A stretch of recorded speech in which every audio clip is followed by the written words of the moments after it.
Ho, ho, ho!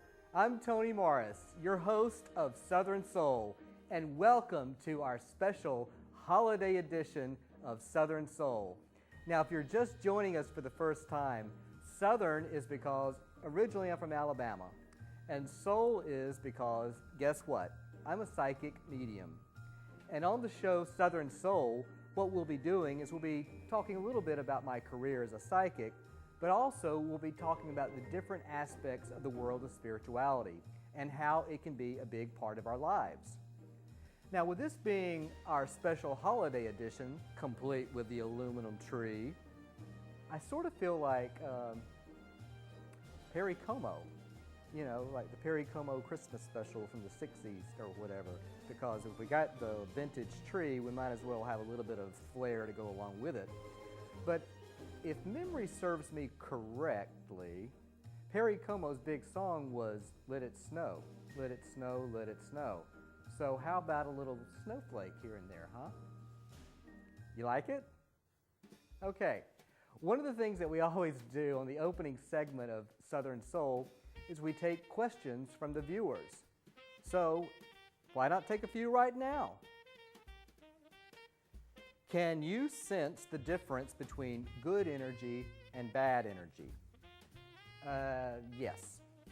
Think about it. And you don't have to be psychic to tap into good energy or bad energy or to sense it. How many of you have walked into, say, a room, and you can walk into the room and it just has a heavy vibe to it? It doesn't feel right. Or sometimes you walk into a room and the energy's up. People seem to be happy. I'm going to give you an example. Whenever I was in corporate America, I went through a number of different business meetings, whether they were in the boardroom or conference room or conference center or whatever. And I definitely remember times when I would go into a meeting, even before the meeting started, and you'd walk into the room and the tension was so strong and so thick that literally, the old saying, you could cut it with a knife. True. But what I saw several times to be an interesting factor was all it took was one person to start turning that energy around. Meaning one person could make a comment that had a positive vibe or a positive vein, and the next thing you know, other people would latch onto that, and before you know it, the whole energy in that entire room had shifted from something that was heavy and negative to something that was positive and upbeat. So think about that not only on something small terms like a business meeting or in a room with other people, but think of it big time. Like, what can we do as a nation? What can we do as a world to make it all a better place? It can start with one person to make that energy shift, and the next thing you know, the momentum continues to build. Okay? Second question. Do you incorporate any psychic protection into your practice? Yes. And think about it. Different jobs have different things that they do to protect themselves. So like, for example, if you're a caregiver, like a nurse or a doctor or a technician in a hospital, you certainly take precautions to protect yourself from other illnesses or diseases that could easily be transported in a hospital. That's why you see people washing their hands a lot or using those sanitizers. Say if you're a carpenter, you wear knee pads to protect your knees. So for me as a psychic medium, one thing that I always do before I do a session with a client is I always say a blessing, a protective blessing. I ask that angels, spiritual guides, God, the universe, the higher source, the higher power, watch over the session and know it's meant for positive, healthy, healing, progressive reasons. And the other thing that I do for protection is I just eliminate fear. I was like, you have no room in my practice at all. Fear is gone. Got it? Okay, the last question. Does music ever come into play when you do a reading for a client? Yes, that has happened several times. Because not only do I see visions, but I do feel and I hear things as well. And occasionally I do hear songs. Like recently I heard the song, "I'll be seeing you in all the familiar places." I'm not a singer, but I was hearing that song in my head. And whenever I was doing the session with the client, I said, "Why am I hearing that song, 'I'll be seeing you'?" The woman was speechless. She goes, "Oh my gosh, that was my parents' favorite song. They actually danced to it at their wedding." And I said, "Well, I have a feeling your father is going to want to come through with a message or two for you." I said, "Are you game?" She said, "Sure." So sure enough, the father did come through in spirit and had a very wonderful message for me to deliver for that client. And just last week, I had a vision of Lady Gaga for a client over the phone. I said, "Why am I hearing a Lady Gaga song, in my head?" And she goes, "Oh my goodness, that's my daughter's favorite recording artist or performer, and I'm trying to surprise her for her birthday with tickets to her concert." So there you go. So music does has a way of working itself in to my sessions. Hey, and speaking of music, let's get back to the holiday show, right? Let's talk about some of our favorite holiday songs, our holiday tunes that we can't get enough of. Here are some of my favorites. So let's start off with one that I can't live without, the Barbra Streisand Christmas album. This is the original one. This is the one where she sings Jingle Bells going 90 miles a minute. If you don't have it, you need to get this one. So now let's shift gears and get a little country. Actually, let's get real country. Let's get Loretta Lynn country. There won't be a dry eye in the house when you hear Loretta Lynn sing Christmas Without Daddy. And you probably will get a good laugh when she sings, "You Ain't Gonna Decorate My Christmas Tree This Year." Now, if you love instrumentals, one of my favorites is the Mannheim Steamroller Christmas album. They probably put out quite a few, but this is one of my favorites. Puts you in the mood. And finally, the Partridge Family Christmas album, Don't Judge. Just don't judge. Now, I know you probably got some of your own favorites as well. And it's the perfect time of the year to start listening to that music and get into the holiday spirit. Now, the holidays aren't just about music. They're about so many other things. And I'm going to share with you a very personal story in the next segment.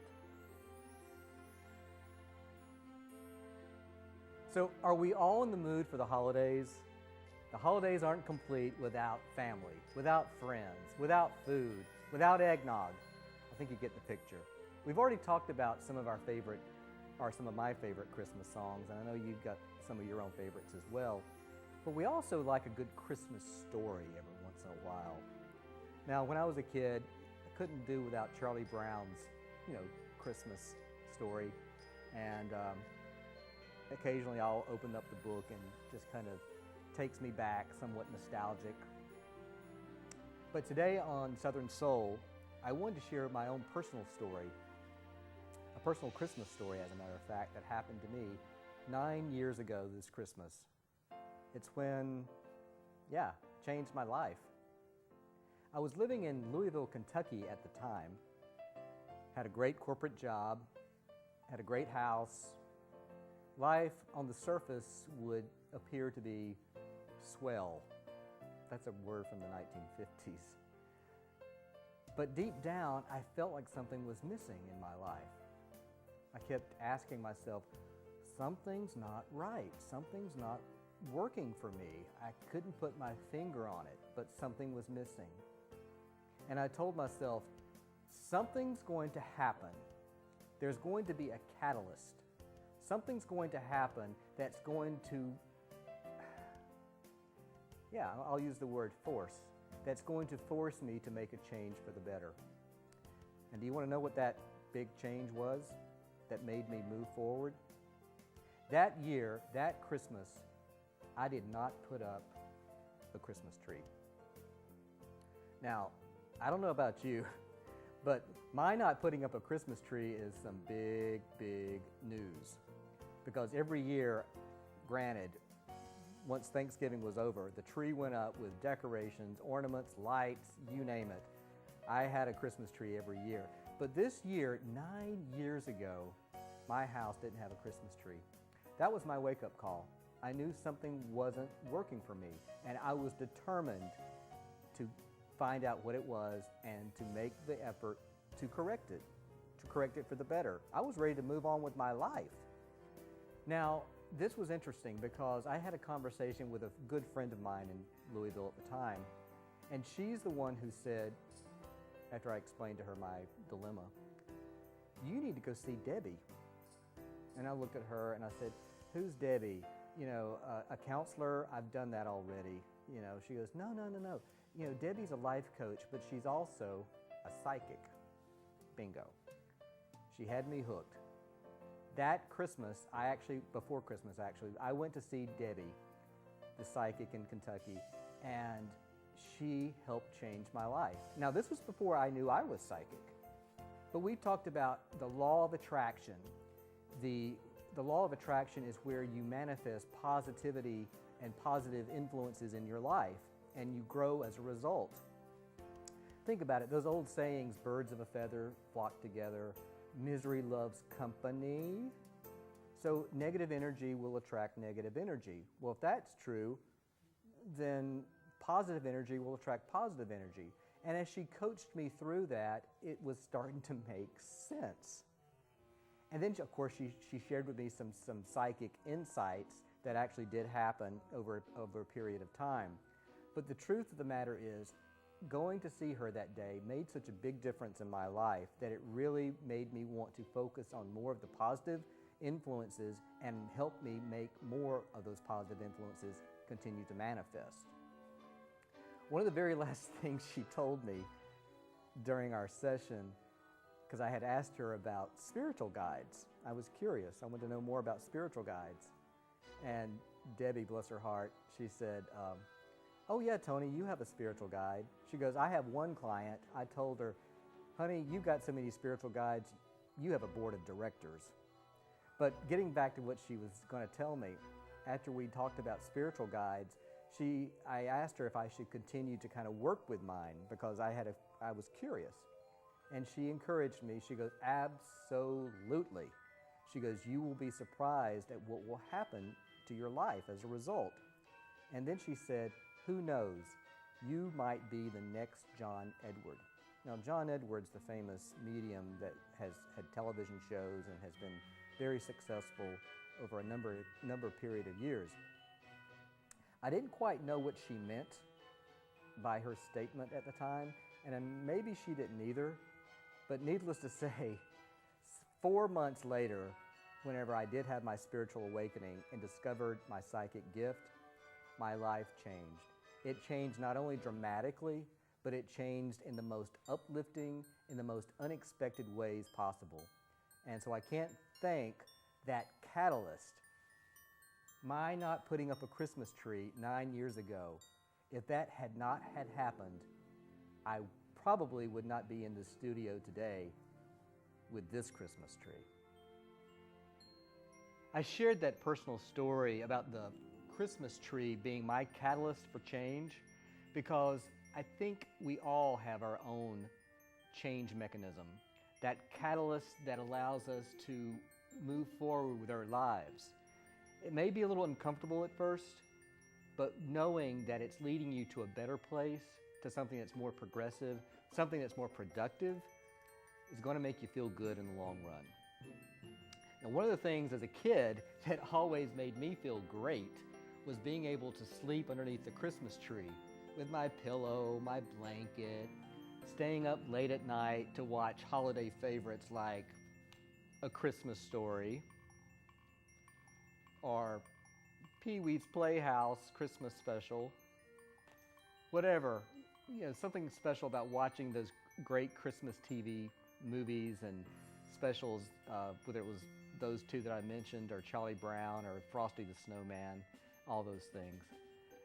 The other thing about sleeping under the Christmas tree was you kind of got a sneak peek on what Santa may be bringing you on your Christmas list, whether you were a good boy or a good girl. Now, when you're a kid, your wish list was probably different. You know, for me, it was Matchbox cars, Golden Flake potato chips. Yeah, I love snack foods. So now that I'm an adult, you can imagine my wish list has changed.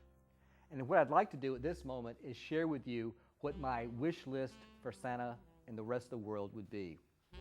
First of all, I would say that I'd love to continue to have the kinds of people, the kinds of relationships in my life that are positive in nature, the kind that really enrich my soul and my overall life journey experience. The second thing that I would wish for would be to send out healing energy to those people who are in need, whether they're sick or have some kind of illness, or maybe just not quite themselves these days.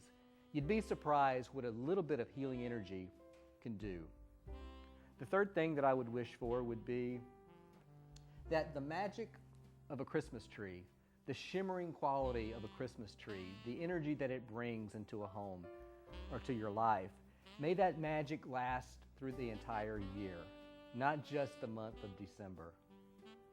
And finally, I don't think this is too much of a tall order by any means. I'm going to put world peace on my Christmas wish list. Now, what I'd like to encourage you to do is write your own wish list and put it in your little red wagon. That's right. This is the Little Red Wagon segment of the show. It's where we put our dreams, we put our aspirations, we put our life experiences in this wagon, and we carry it through us the entire way. So during this holiday season, let's make a little shift. Write down your grown-up Christmas wish list, your holiday wish list, and put them in your little red wagon. Pull it with you wherever you go and watch how the magic unfolds. Thank you so much for watching our holiday edition of Southern Soul. It really means a lot to me that you're tuning in. And until next time, keep rolling.